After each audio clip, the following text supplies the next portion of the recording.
lazaiko aminareo marina dia marina tokoa fa na inona angatahanareo amin'iray dia omeny anareo amin'ny anarako izany. Jaona 2:20 andiny 7:30. Mila mivavaka amin'ny anaran'i Jesosy tsika. Ary Jesosy dia mangataka sy mifona ho antsika eo amin'ny ray. Tsy misy lanja ny vavaka izay ataontsika raha tsy asandratra amin'ny anaran'i Jesosy Kristy. Ary tsy misy anarana hafa ambany lanitra izay nomena ny olona azahoana famonjena. Tsy misy mpanalalana hafa nomena antsika amin'Andriamanitra afa-tsy Jesosy Kristy iray ihany. Dia amin'ny alalany no hitalahoantsika sy anandratantsika ny vavaka amin'Andriamanitra. Misy fandrika izay ataon'ny Satana dia ny hoe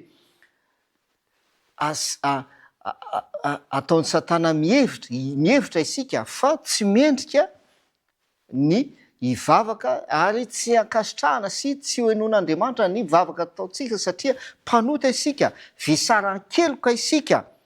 Ary mety ateny mihitsy aza ny hoe tsy mety amiko ny mivavaka satria mifangaro ao amin'ny fiainantsika ny fisainany ratsy ka izany no mahatonga ny fivavahantsika tsy hoenon'Andriamanitra.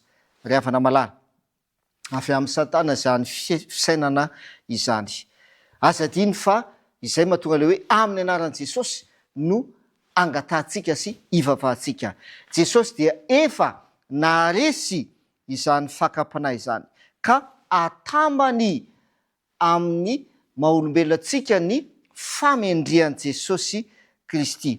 Izy ilay nalaim-panahy tamin'ny zavatra rehetra dia afaka mahavonjy ihany koa ireo rehetra izay alaim-panahy.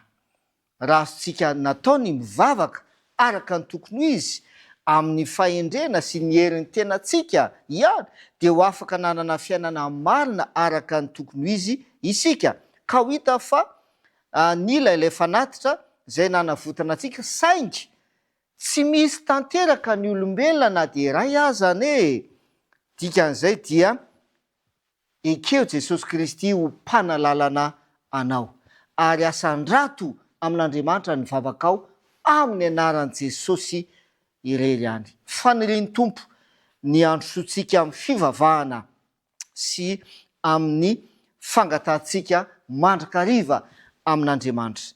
Jesosy dia vonona ny analalana antsika amin'Andriamanitra. Raha manaiky azy ho mpamonjitsika amin'ny finoana velona isika dia ahita sitraka amin'Andriamanitra satria mijoro eo anatrehan'ny ray Jesosy Kristy izay milaza manao hoe apetrao eto amiko ny famelohany.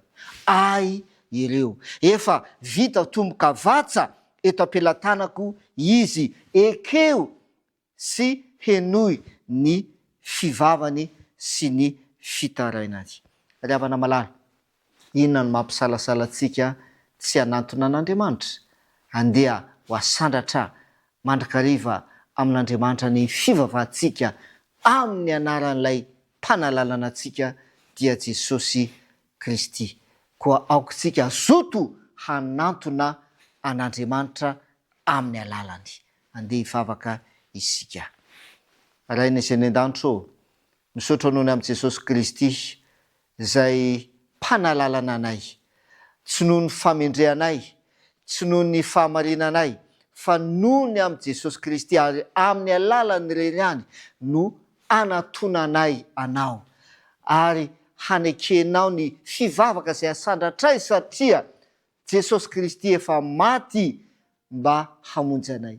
Ary amin'ny alalany ireny ihany no asainay mivavaka sy mangataka aminao. Misaotra Jesosy eo noho ny amin'ny fanavotana sy ny famonjena izay ataonao. Koa ataova aty anatinay ny fahazotona manantona an'Andriamanitra amin'ny alalanao ary ataova aty anatinay koa ny fahazotona mivavaka mandrakariva amin'Andriamanitra. Amin'ny anaran'i Jesosy, amen.